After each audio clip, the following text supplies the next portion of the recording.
So we are on a delay because Rachel had to go pick up her son from school.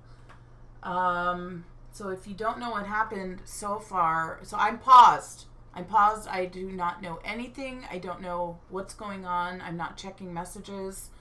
The jury came out, said they had a verdict, and it was announced the verdict would be at 3 o'clock Eastern Time. It's 2:25 where I am now, 3:25 in Michigan with Rachel, and 12:25 on the West Coast. Oh my God, we were all ready to go, and then the jury didn't have the amount of compensation for damages. And so the judge said, well, you have to have compensation for something. If you say one person won, then there has to be it has to be at least $1. So we were trying to go live before, and something happened to the audio. I need a new computer system, like a RAM chip or something. I have another computer, but I'm going to have to find a way to connect that laptop to this monitor, and I don't have the dongle. I can't find it anywhere. Anyway, so we were talking earlier that we think that the jury decided for Johnny Depp, but didn't want to award any damages. Because if she was an abused woman, as she claims, and they support that claim, then it would be logical that they would award damages. That's where our minds are going right now as far as this verdict is concerned. Of course, that's pure speculation. We don't know what the verdict is. But we know Johnny Depp's not... Let's see. Okay, Google. Where is Johnny Depp right now?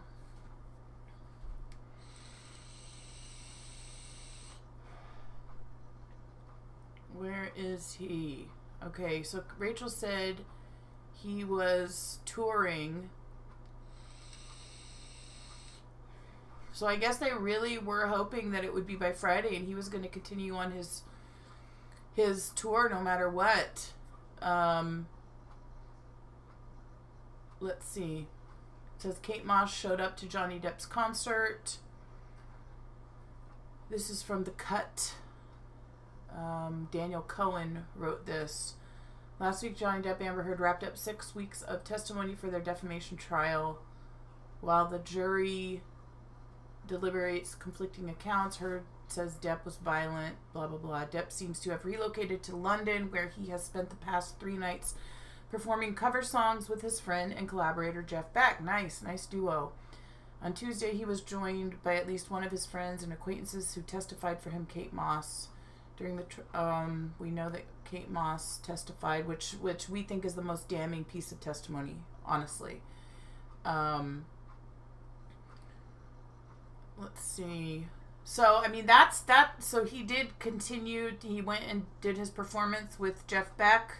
As a performer, I applaud him for that. And I think that's actually pretty ballsy, that he's not going to let this affect him when he has a life to live. And if you don't agree with that, I don't care. But I understand the importance of music and performance. And I really admire that in him.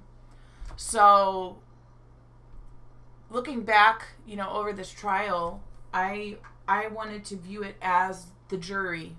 I don't pay much attention to celebrity news, and when this news came out in 2016, of course, I was drinking very heavily, and so wasn't paying much attention to anything that was going on. But I think I remember seeing it on a cover of a magazine or in passing seeing something on Twitter, Instagram, or I don't even know what I had back then. And thinking, oh, it's just another one of these celebrity claims for money. I mean, that's immediately what I thought, because I thought, no way Johnny Depp would be a wife beater. And that's it. I left it at that.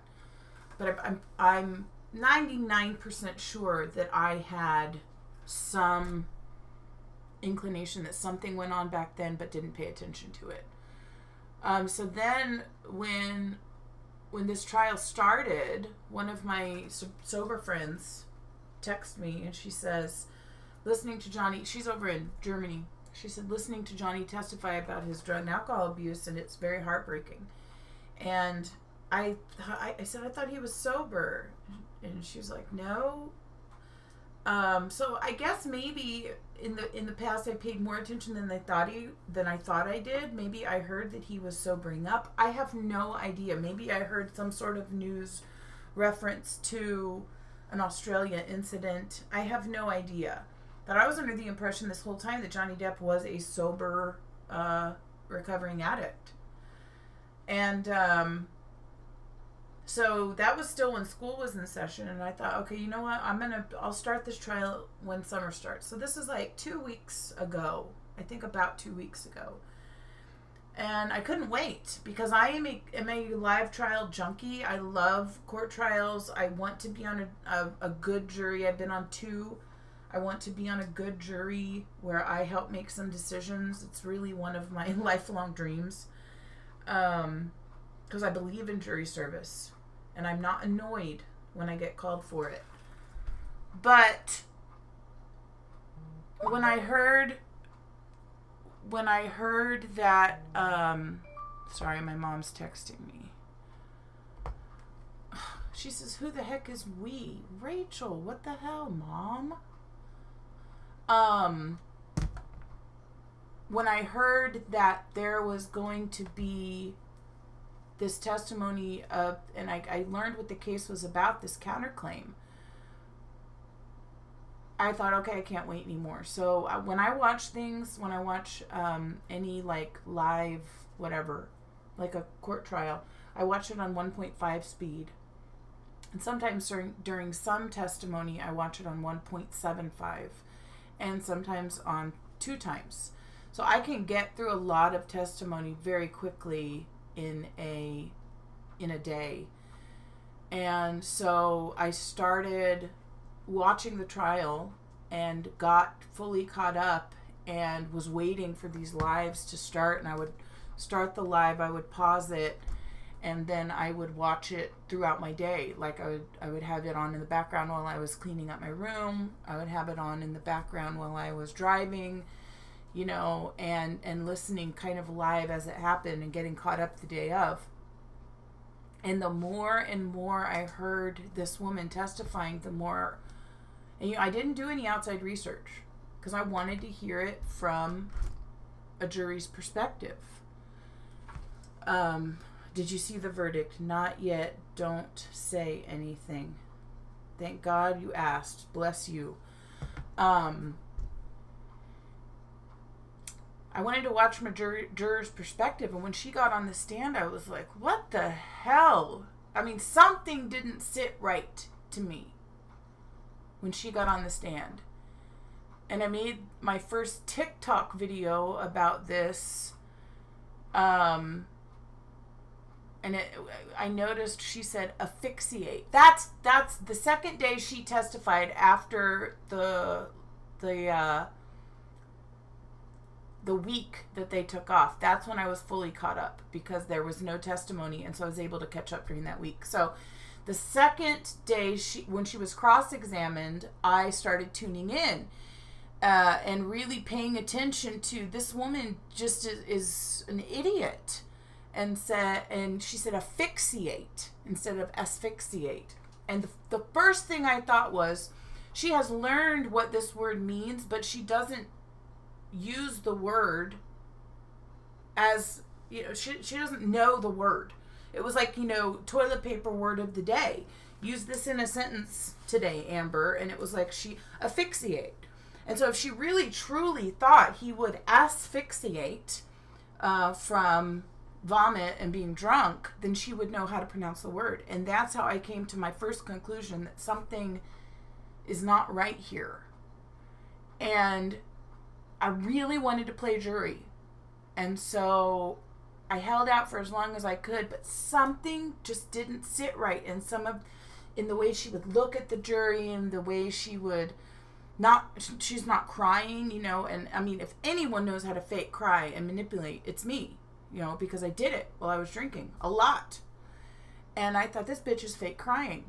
So then I started paying attention to kind of the videos that go through in my YouTube homepage, and I clicked on one and it said, no, my sister sent one, or my mom.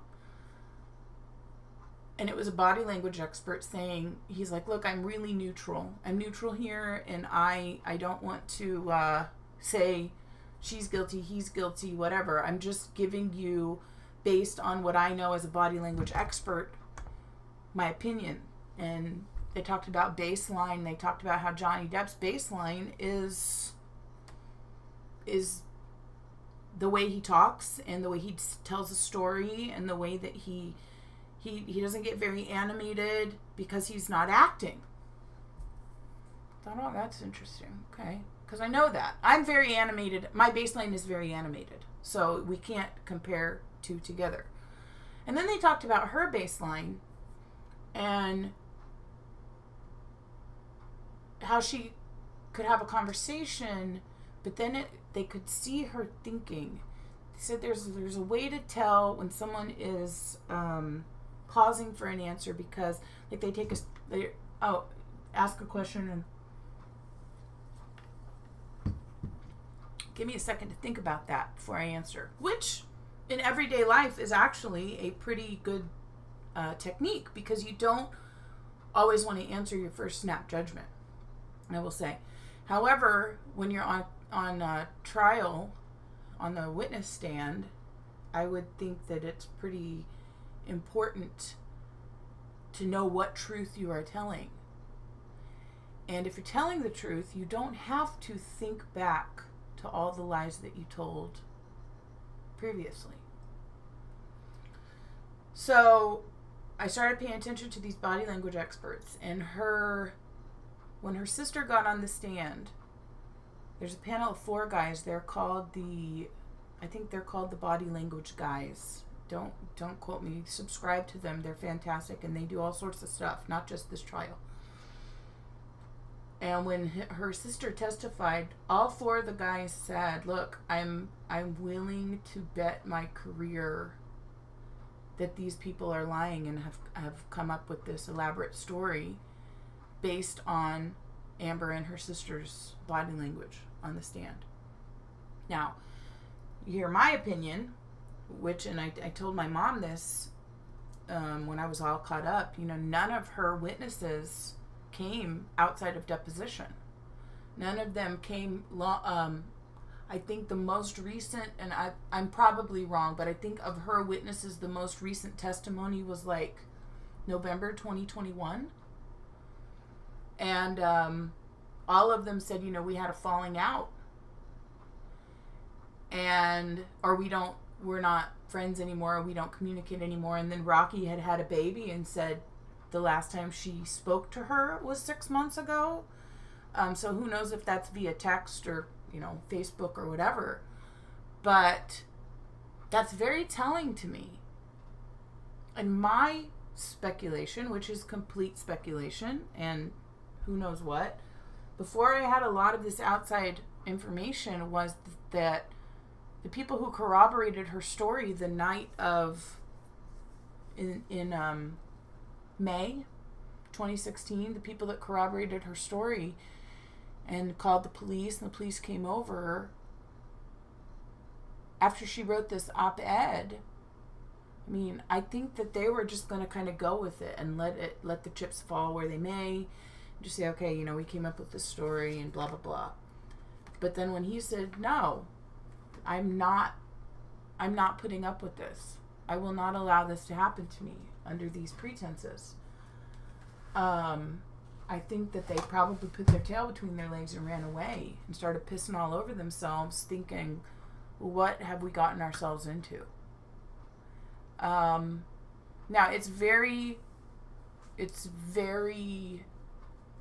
unlikely in certain cases, especially civil, that perjury charges are, followed through. People press perjury charges. However, I have to say that I would think that if there was an exception to the rule, this would be one of those rarities where they would decide to pursue those perjury charges. I don't know if that comes from Depp. I don't know if that comes from the state. I don't know if that comes from the judge. I would say, as far as he's concerned, he's probably going to let it go and just say, look, she made an asshole out of herself on global television, and that's enough for me. But I think that if any legal team really wanted to, this would be one of the cases where they would, because the claims are so politically charged in nature with the Me Too movement and the claim that he was sexually and physically abusive to her, which I do not believe. I believe that in his active addiction, he was most definitely emotionally and verbally abusive.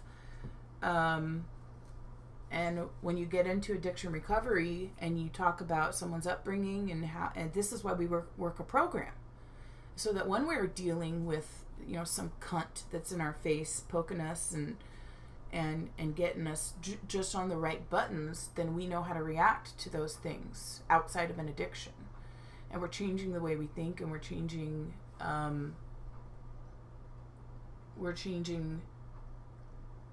the fact that we know we can't control this person. And, perhaps that is what he tried to do when he would leave. I would venture to say that is what he was. It was an avoidance, which is not. An avoidance is not a healthy conflict style, but it's understandable. I believe probably she poked him enough that he shoved back 1 or 2 times, but I do not believe he was the aggressor, not based on her testimony. If you go back and watch these body language experts, and they say the way she describes him pulling her, like this, him pulling her, or he pulled her by the hair, they said most people would say he pulled me by the hair, and they would react to how they felt being pulled by the hair. Instead, she was grabbing the hair in a third person tense, and that was very interesting to me. I didn't think about that. And she would switch sometimes. They said signs of deception are when someone switches their tense, saying, I have to even that out, sorry. Saying, so I'm here and I'm there, and then I go over here, and then he grabbed me. But I don't know about that, because I speak like that sometimes, and I text like that a lot too. But again, that's my baseline. And that's the difference. People speak like that. When I tell a story, I say it as if I'm there in the story. And then he grabs me and he pushes me up against the wall. Who knows? Who knows? It's very interesting, these body language experts. And if you're just tuning in, Rachel had to go pick up her kid from school. We were here ready at 3:00 Eastern time, and the jury had to go back out and write down their damages amount. And they came back right as she left her apartment to go get the kid. So she should be coming back any time now. I paused it right as the judge is walking in. I texted her and said, it's happening. I have not gotten a response from her. So I am getting texts from people saying, have you seen the verdict? No, I have not. Please do not say anything. So I'm interested. I'm very interested. It will be telling. I'm going to now, but I don't make this publicly known in my feelings about a men's rights, because a lot of people would balk at me and say, a white man already has enough rights and is overprivileged, blah, blah, blah, blah, blah. However, I'm speaking for men in general. The amount of sexual harassment in the workplace that men experience in female-driven industries, the medical field, nursing, education, it's not talked about. And I've witnessed it. I've seen it. I've heard it. And when a woman says, this man did this to me, she's taken at her word, which she should be, right? But there are the people that say it. And I have a really big problem with that. When someone would say an audacious claim as this, just to say me too. Just to be kind of a part of the gang. I have a problem with that. And if you don't have a problem with it, then maybe do a little more research. One of the things that I watched that was interesting is they said, usually what happens when someone says, this is my abuser, years after the fact, this is my abuser, women, or, likely women, sometimes younger boys, typically, they say, hey, that happened to me too. And that's where the Me Too movement came out of. They said this case is the opposite. No one else came out and said, yeah, me too. And that is very telling. It's already public knowledge, so to speak. I mean, it's not knowledge if it's a lie, I suppose. But she's made this claim and no one backed her story. Except for her friends who were all eaten off of Johnny's dime. Low life as far as I'm concerned. Living for free. Just having a good old time in his penthouse. And he didn't want to party with him one night. That's what I think happened. And she took a shit in his bed. That's what I think happened. And it just...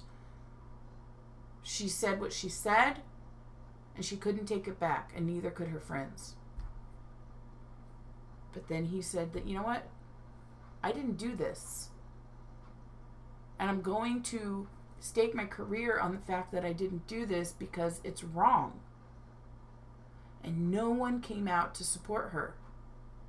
Except for her sister, who it has been proven, and not that the jury knows this, but her sister suffered abuse by Amber as well.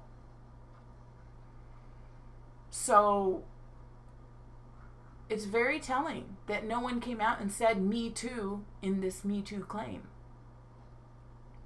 And it's not okay. And he knows that it's not okay. Because it's not to be made a mockery of. It's not something that we can just say, oh yeah, me too. You have those people post those things on Facebook. It says, put a heart by everyone you have. I have 50 out of, 75 things, like been arrested, been divorced, done drugs, been drunk. I have 50 out of 75. That's kind of what I equate to. It's like she was like, I have 75 out of 75. I'm better than everybody. Look how strong I am as a woman of domestic abuse, and I'm making it happen. And we have a voice and we can stand up for this. Well, she didn't name him. That's what she said. I didn't name him. I wasn't talking about him, Johnny Depp. And then the editors of the article said, yeah, she was. We edited his name out. I mean, there's the case right there. And then in her rebuttal, in her cross-examination, she said, that's why I wrote the op-ed, so he couldn't get away with this, so to speak. And she ruined her whole case right there.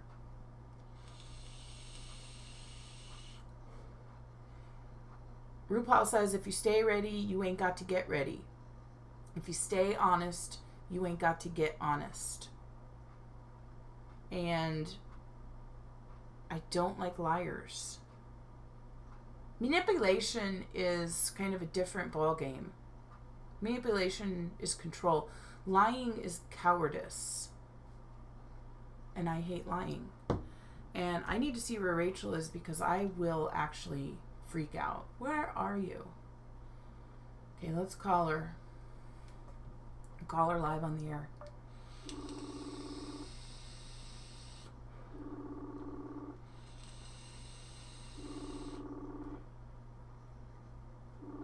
I have a bunch of sewing in here I need to take care of this week. Oh my God, did she leave her phone at home? I am itching, dying to see. Girl. Okay. Well. Okay, she just read my messages. Ooh, I think she's coming back. I'm so excited. I'm watching the live chat, so thank God no one has commented with something stupid and ruined it for me. So I'm just going to exit out of that right now. So I've been watching these trials. I watched one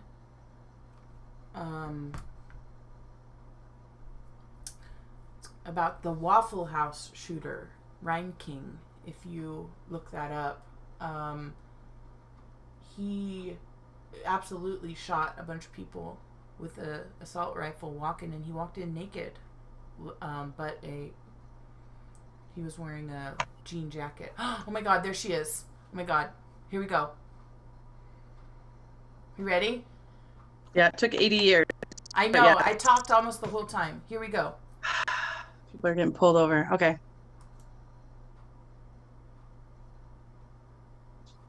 And my car has a flat tire, so that's fun too. Oh, God. Yes, we need a GoFundMe. Yeah, seriously. I was going to ask you to help me with that, but we can do that off air. Here, Bubby, I'll open it for you. Come on. Thanks. Have you actually made a decision? Reached a decision. Have you actually reached a decision? If she sends him back out again, I'll throw up.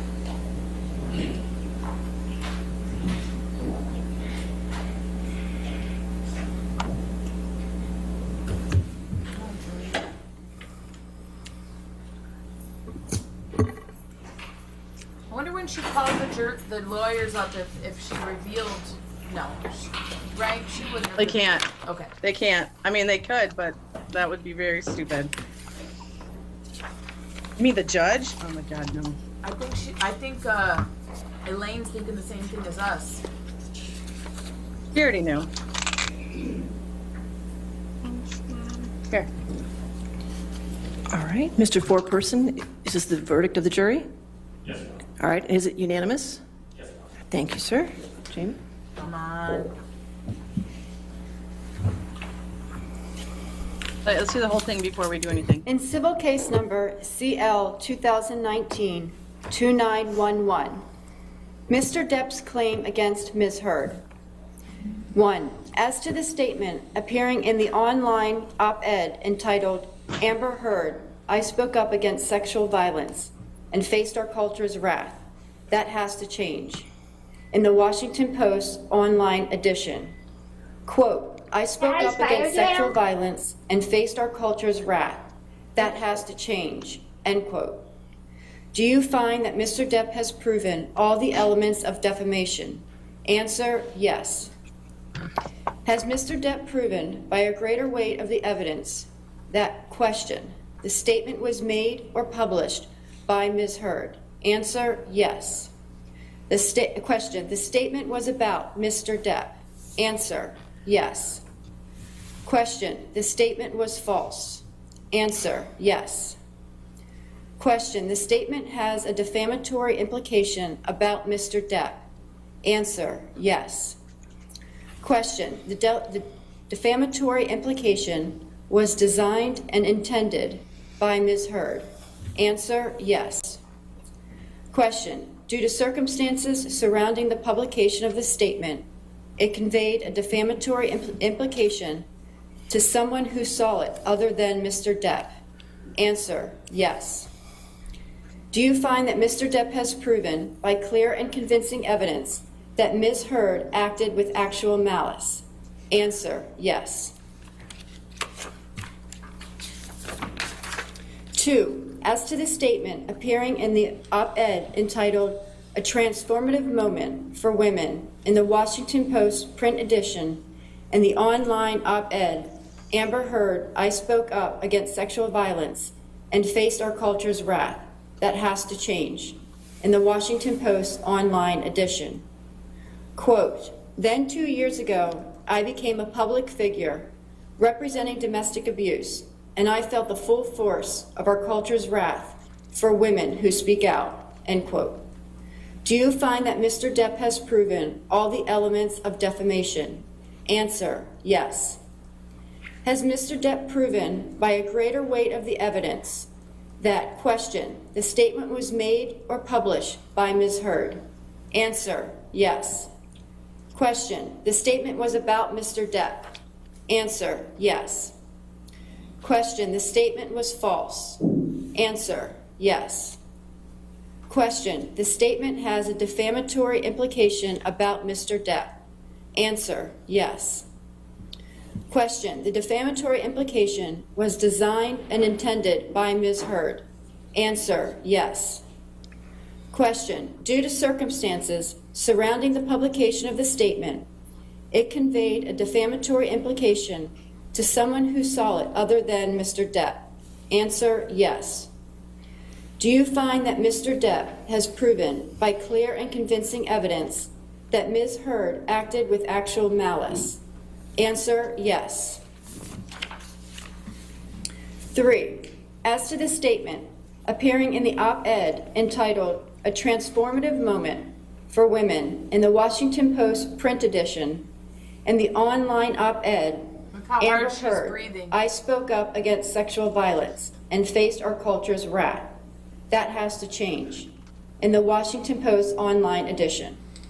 Quote, I had the rare vantage point of seeing in real time how institutions protect men accused of abuse, end quote.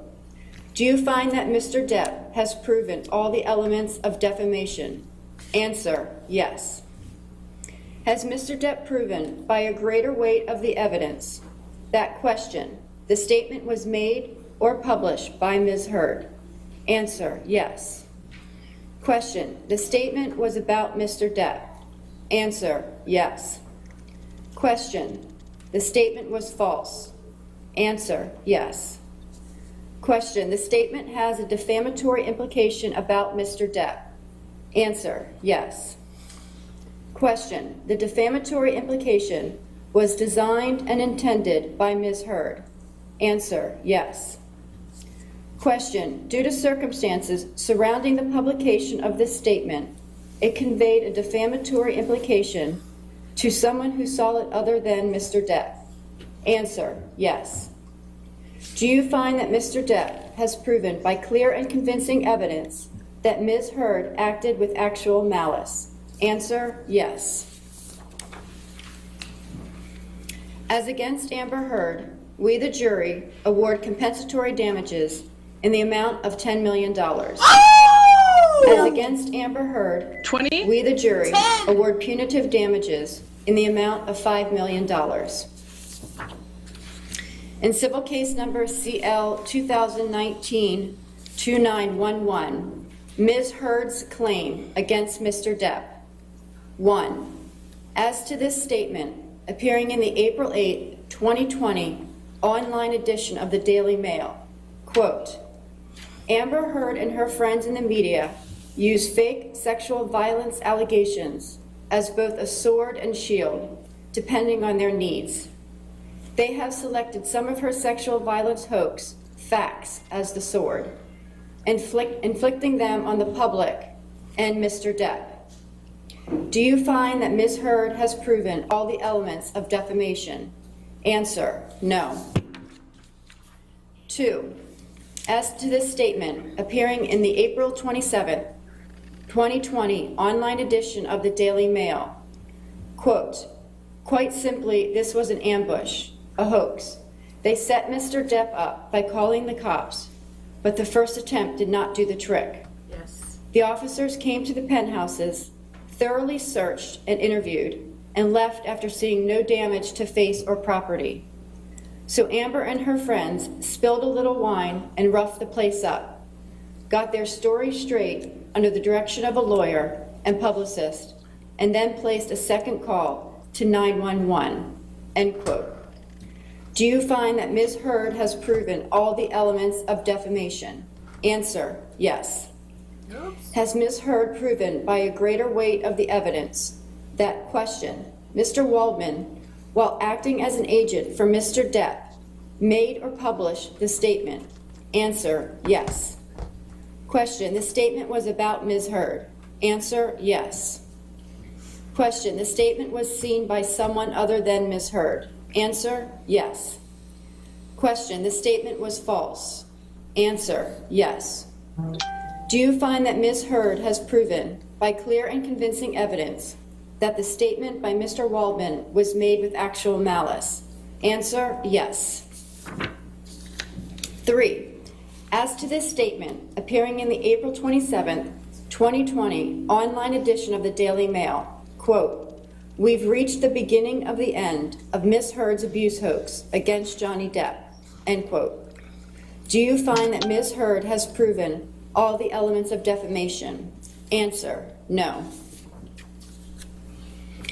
As against John C. Depp II, we, the jury, award compensatory damages in the amount of $2 million. As against John C. Depp II, we, the jury, award punitive damages in the amount of $0. Huh. All right. Does either side wish to have the jury polled? Yes, Your Honor. All right. Jamie? Members of the jury, if this is your verdict, please answer yes. If this is not your verdict, please answer no. Juror number 6. Yes. Juror number 10. Yes. Juror number 15. Yes. Juror number 16. Yes. Juror number 22. Yes. Juror number 27. Yes. Juror number 29. Yes. All right. I do find that the jury's verdict is unanimous. Ladies and gentlemen, this concludes your service in this case. I want to thank you again for your dedication and your hard work during this trial. And I know I speak for everybody here. Yes. Wow. Yeah, well, oh, Go ahead. what else is there? Oh, that was it? That's it. I want to see. Okay, that's as long as it goes. Oh, I closed it because my system was overloading, and I want you to be able to talk. Wow. So he received almost all the 50 grand or 50 million, right? It was 20 plus 10 plus 2. So that's 32. Okay. Is that correct? And they said he owes her 2. Is that right? I think so. So So- he's going to get 30 million, I believe. Something like that. Let's see. Mm. Oh, wow. Wow. I wanted to see her reaction. I wanted to see what else was going to happen, like if they get to speak or anything. Okay, well, I lowered the bitrate on my video, so that might have helped a little bit. You mean like getting her walking? It says they're both liable for I wanna see. defamation. Well, yeah, I mean, he did say defaming things. I agree. But they So there only you go, gave he's not her innocent. $2 million. So it washes out because Yeah.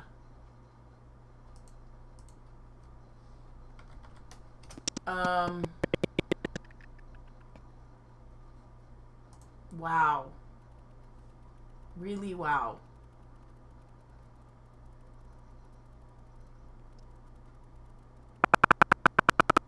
Yeah, it's not working. It's going bad again. So it's when I share the screen and try and play a audio.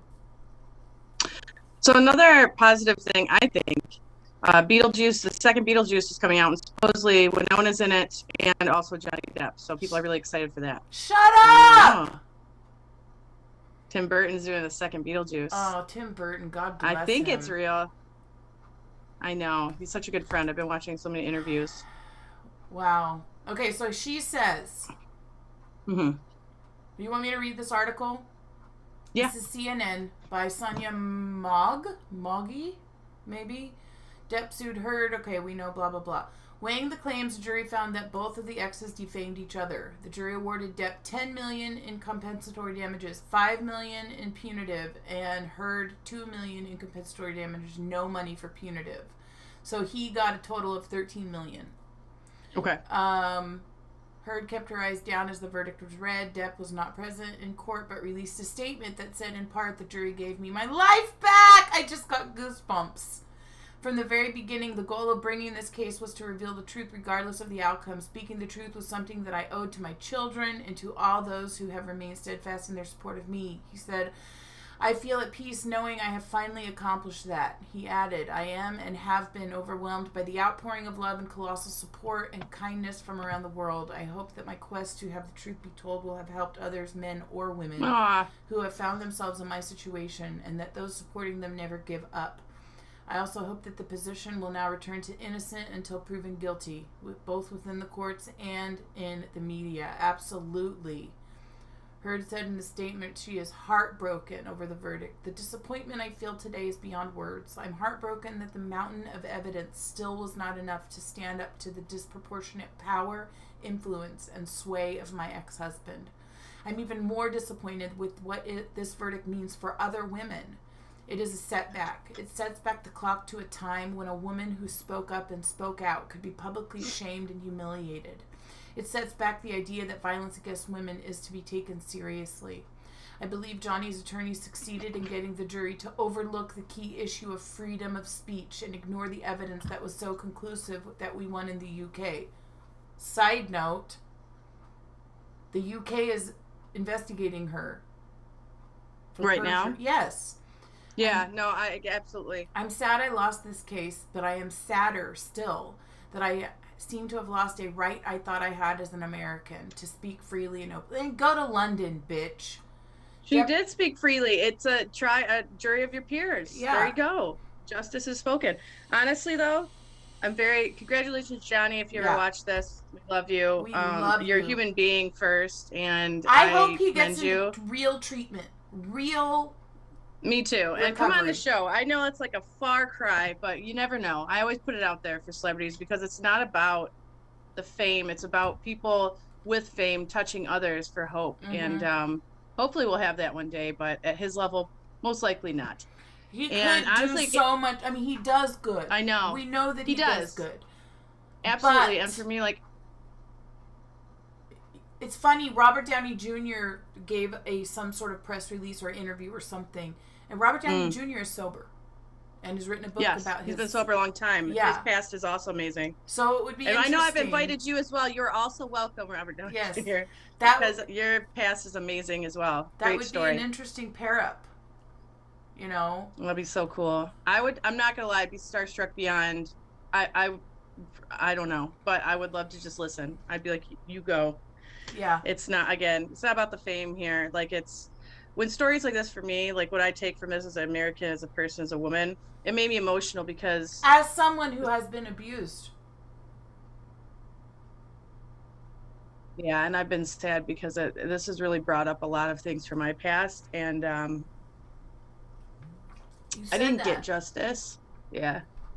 I don't think I got justice, but it gives me hope that other people can do that and speak out. So, and I'm just emotional right now anyway, but it touched me in a good way because it's, we're people first, and despite our money or fame, abuse is not okay. And true narcissists will fight till the end. They don't give up, and it's a hard thing to go up against because they will smear you till the ends of the earth. So yeah, it gives me hope, and I hope she gets help as well. I really do. I hope the best for her. Yeah,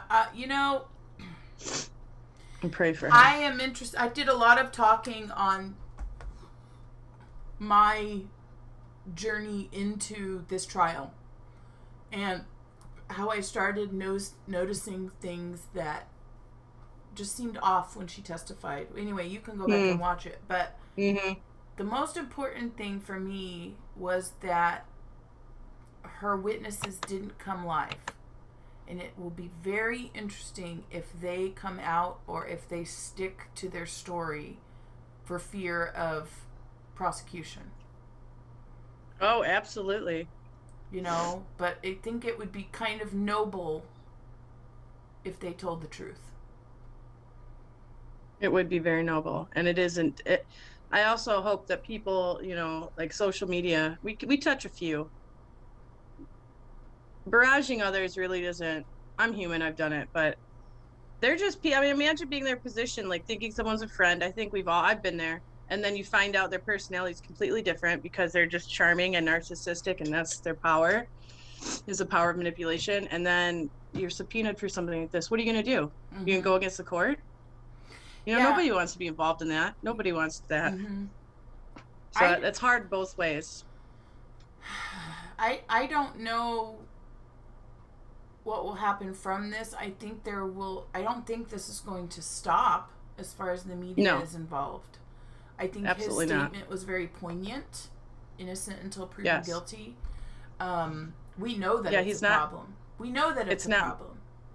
Yeah, absolutely. And it's not malice driven. I think that's really important that he speaks with that kind of integrity, because she has a daughter. Her daughter is innocent.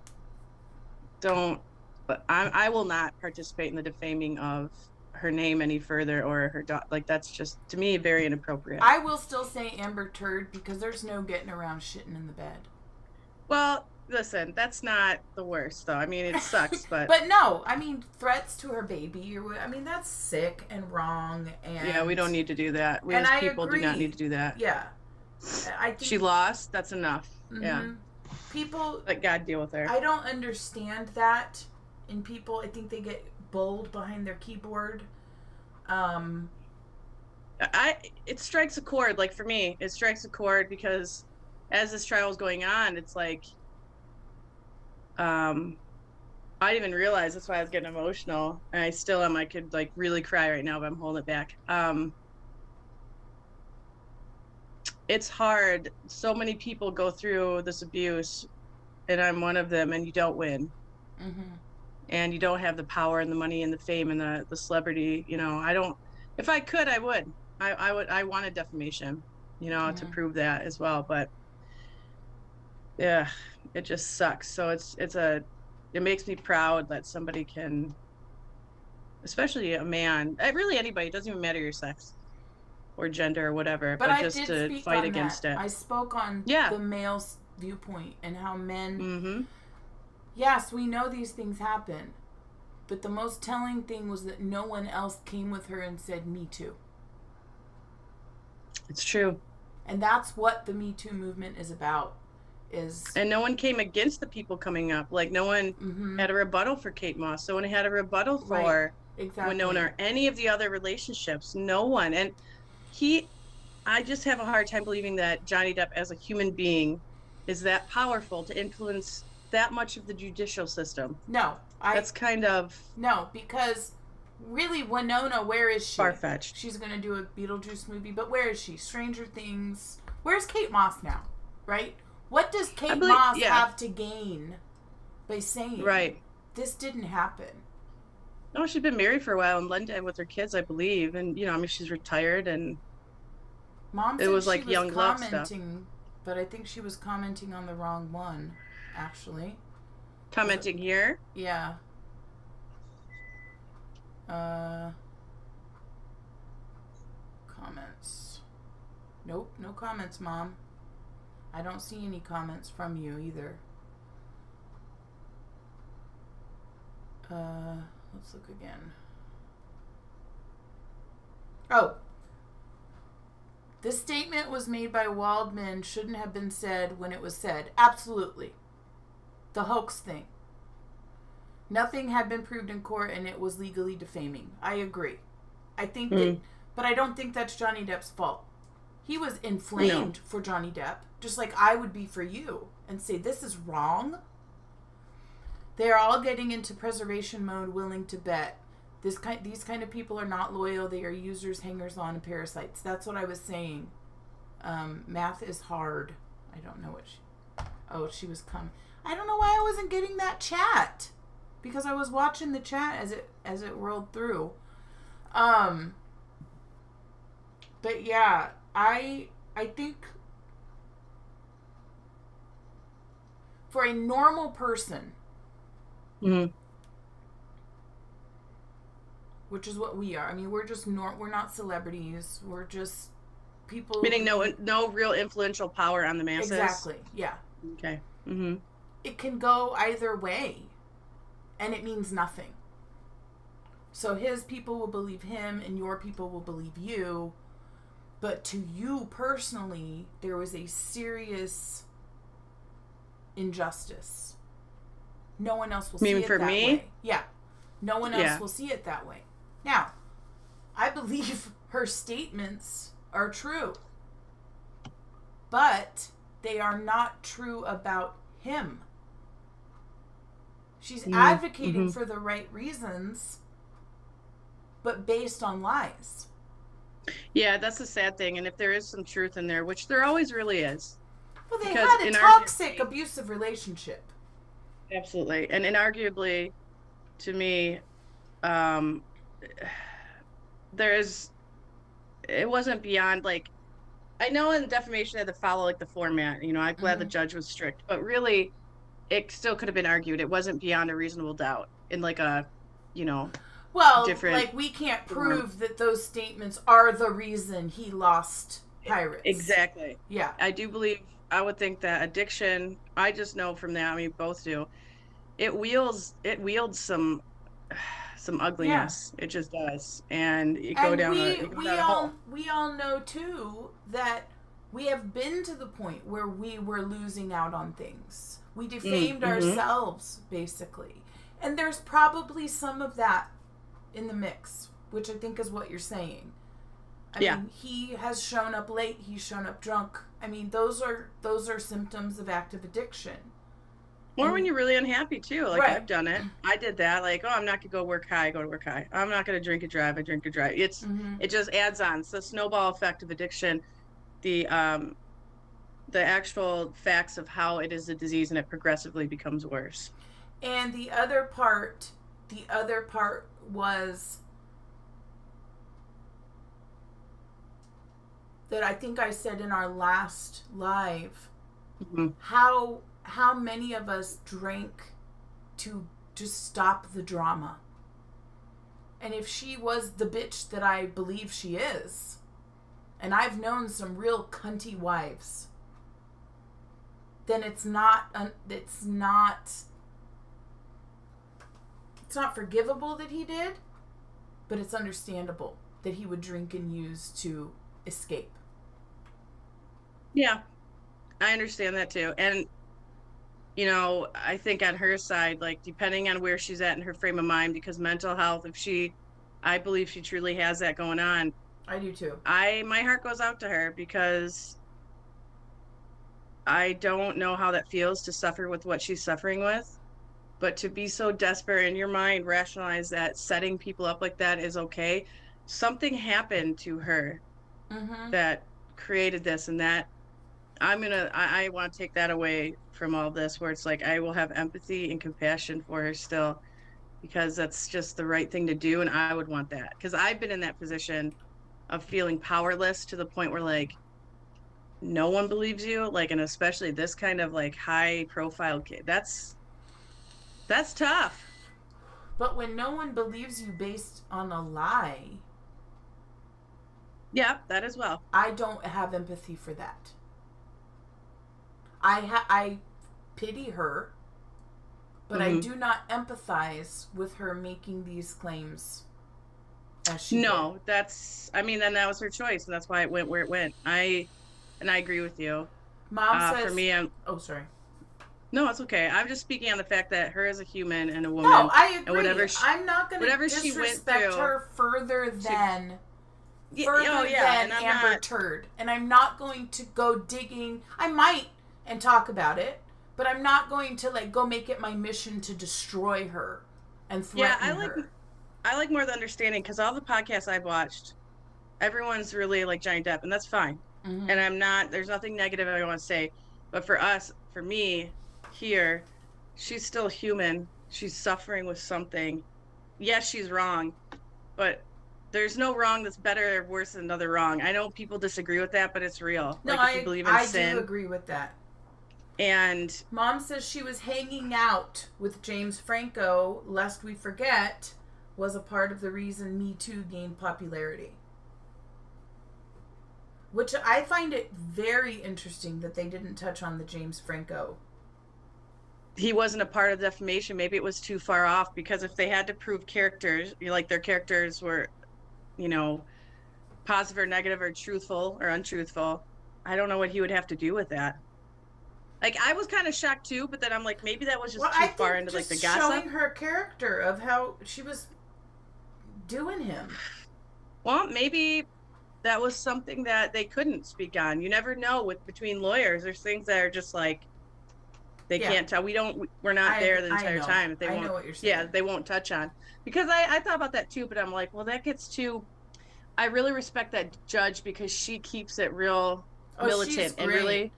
I don't think I have watched. I have seen judges that I'm like, what did he say? Like the judge in Casey Anthony kept saying Casey Anthony, and I was like, what the heck? But he was a good judge.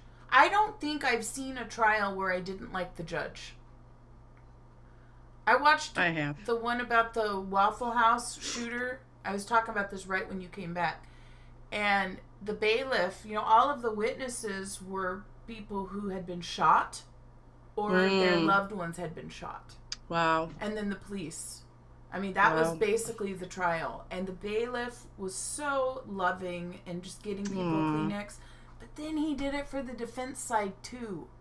And I thought, that's a good man right there. Yeah. Because... Yeah. That is...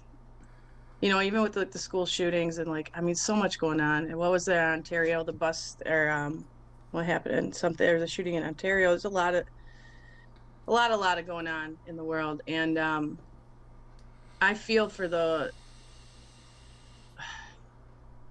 convicted or the people that have died in these shootings, like their families. Because it doesn't mean that they are bad people, and that's rough. That's gotta be really rough to lose a son or a daughter and be like, oh, they shot this whole school. We are going to actually talk on the Uvalde shooting. It's been a little raw, and we just finished school, so raw. We hope to hit on that sometime before Monday, and really address these issues. I would love to interview from people. A shooter's standpoint. I would love to interview people. What did he not? What would make someone do something like this? Can we find maybe we should try to scour the internet to find behavioral therapists or people that study this. Anyone from the past that maybe it's not as current. Doesn't mean it doesn't matter, but it's not as current in the media right now, where they'd like to come and speak with us. And it's a very safe forum. You will not be judged, but I'm very interested in speaking to those families and also offering them support and showing, that both sides are losing, really. I would really like Brian to be on that episode because I think Brian, I love that idea. I don't know if we will get to it before Monday, and I say before Monday. Oh, yeah, absolutely. Because I'm leaving for 3 weeks, and then I'll be at Rachel's house, in July. But I'm excited. I need some Leslie right now. Brian's take on this shooting, because we all come from it from different angles. He comes from a more spiritual side. You come from a more empathetic side, and I come from, I don't know. I'm like the empathetic neutral one in a way. You're more righteous and fact-based, and he's very spiritual, and I like that blend. I find it very intelligent. I think that we meet in the middle very well, and I think this we do, and it's very respectful, which we need to address in the mindset of addiction and recovery. Because I'm hoping one day we look. Oh, I'm sorry. Go ahead. People think addiction is shooting dope and drinking, and that's not all that addiction entails. No, I'd love to have people on that have sex addictions, gambling addictions, eating addictions, and not the stories where people are addicted to being stung by bees. And I'm not making fun of that. No, I don't get it. Not my weird addiction type things. No, this is not glamorizing. This is educating, and we can bring, I like how what we're doing here, and It's Okay to Laugh. It's like we're really forming more of a, I don't know. It's much more global than I thought. I thought it was just gonna be us talking and hanging out. No, but I think it needs to be. And I think we go back to our roots. I think we go back to our roots in I think if we record tomorrow, we're going to go to step 1 and we're going to talk about step 1. Perfect. But I also think we have to address these real life issues that are coming forth because we're learning how to cope with these things. And so when you say, I want to show her empathy, most people will roll their eyes. Oh, gross. But if we take a step back and say, look, I fucked up a lot. And she's definitely an addict. Well, she's probably in her rock bottom. Let's hope, because from there you can always go up. When we can take a step back and we say, this is practicing our principles in all our affairs. I mean, we can get political, but we won't get political on here. We can get political in our personal lives if we want to, picket and protest or whatever. I don't do that. But I think actually coming to a middle ground is what our world is desperately in need of for thousands of years. I mean, since the beginning of time in written history, Yeah, the basic, idea of, ancient or just older civilizations and cultures coming together and speaking their truth and stories, respecting the elders, respecting their words, and forming a bond and community. There is something to be said for that. Absolutely. Because for me, I can tell, just as you were talking, I'm like, man, just with you and I, and even when Brian's here, you can tell when someone's working some kind of program. And we say that because we're obviously, when you're involved in something like we are with recovery, it starts working in your life. And when you have that grounding, that really strong center, I come from a place of, this is my experience, instead of telling everybody what to do, because that's what I see everywhere. And instead of being I was also never righteous. Experienced trauma. I mean, I've experienced my own traumatizing events, but true, deeply ingrained trauma, I have no knowledge of it. So I come from a perspective of, I used to be judgmental, and I used to be the person who said, oh, gross. Who cares? I made a comment the other day, and Justin got very upset with me. It was in front of his son. I said, I have to go to the Social Security office and get in line with the degenerates. And he was very upset. And when I thought back, when I say things like that, what do I really mean? It's fear. Nobody wants to do that. And I sat for 2 seconds, He was like, that was a very low class comment. And I thought, that was a very low class. I don't want to be that person.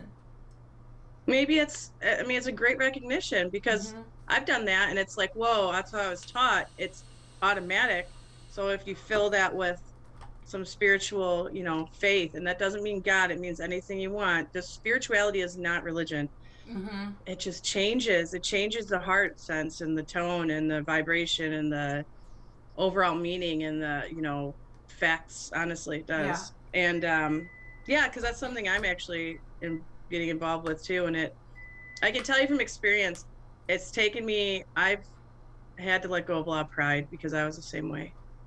And I was involved with a family that, the kids in that family were like, well, it's not like you're on, food stamps. That's what pieces of shit are like. And I thought, wow, that's sad, because they don't know the difference. And in that moment, I was like, I used to think that. Yeah. And that was a teachable moment in my life where I was like, do you think I'm a piece of shit? This was my stepson. He was like, no. I'm like, well, I was. And his mind was blown, because the image he had was different. Yeah. And it's just, that's what I want to do here is. My mom just texted me and she said, I'm very interested in hearing about the 12 step from a young woman's view, like you guys, you girls. That would be good subject. 12 sessions, 12 steps. So I just told her, I think while I'm traveling, that's what we should do. We're not going to be set up fancy. Yeah, that'd be great. You know, but I think I can go a couple times to the coffee shop. I'll bring my computer down, or, you know, a Facebook Live or whatever. And I think just our informal things should be still step-based. I think we need to get back to that. Yeah. That's what I was saying kind of before. We need to get back to the roots of that, but also broaden our horizons in researching and planning. I don't have to research how to teach step 1, but people need to hear it. Yeah, and it's developing as it develops here, and that's what I like, because it's just letting something naturally be and happen, which is not easy when the rest of the world kind of, for me at least, I was taught differently, and or at least saw differently. Because we were doing that right before, like, your surgery and things like, you know, just whatever, a few months there that we weren't really doing this. And I think we were having speakers and stuff, but, you know, that needed to happen too. And just getting back to it, I agree. I think that would be really positive. And also, I'd be very happy at some point, you know, if we get to trauma, because I think that's a big one. Kind of Kevin Baconing back to this trial. I would tell my story, absolutely. Because I've never told that story. I need to hear it. And I need to comment on it as someone who judged. I was pious and self-righteous and thought I knew the way. Then as my mom said, you certainly ate your fair share of government cheese and Wick cereals.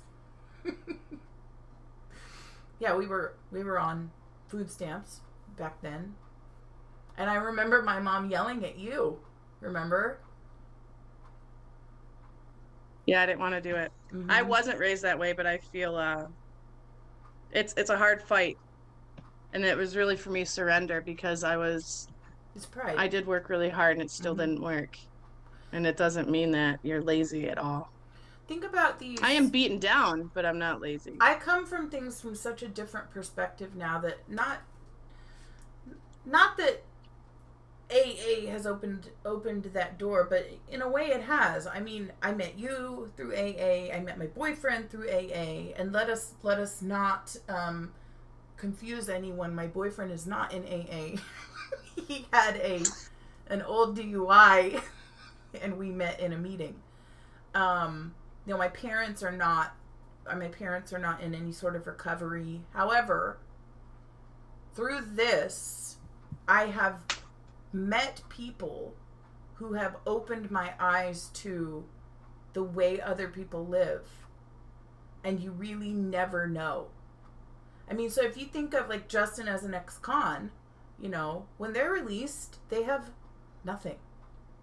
They have what they maybe had in their account on their release, and they had, you know, maybe they were sending money home to save up, but most people don't have that opportunity.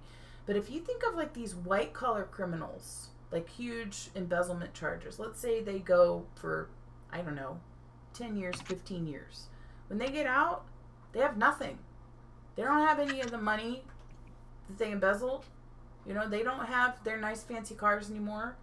Those people are going on government assistance. You know, when you're released from prison, they set you up with that stuff.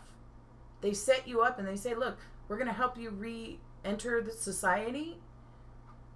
And so when I think about that, like normal people who made a really bad decision, you know, they're no different than I am. I just wasn't caught. I didn't embezzle money or anything like that, but I did some things that could have gotten me some time. Yeah, me too. And I would have had nothing. Yeah. And I come from a perspective of like, with the trauma, I think my mindset changed because it physically changes you, mentally changes you. And I don't know. I don't feel like I've ever really bounced back. Like I still haven't bounced back, even though I'm doing the right thing, and I don't know what that means yet, but I'm still in the heat of all that. Yeah. Yeah. It's still hard. Like I worry about not working because it's hard to get up. I don't have a reason to. And I don't like that feeling, but that's where I am. Yeah. Well, I mean, that was great. Now I gotta go figure out what's happening on all the medias. Yeah. Yeah. They'll turn their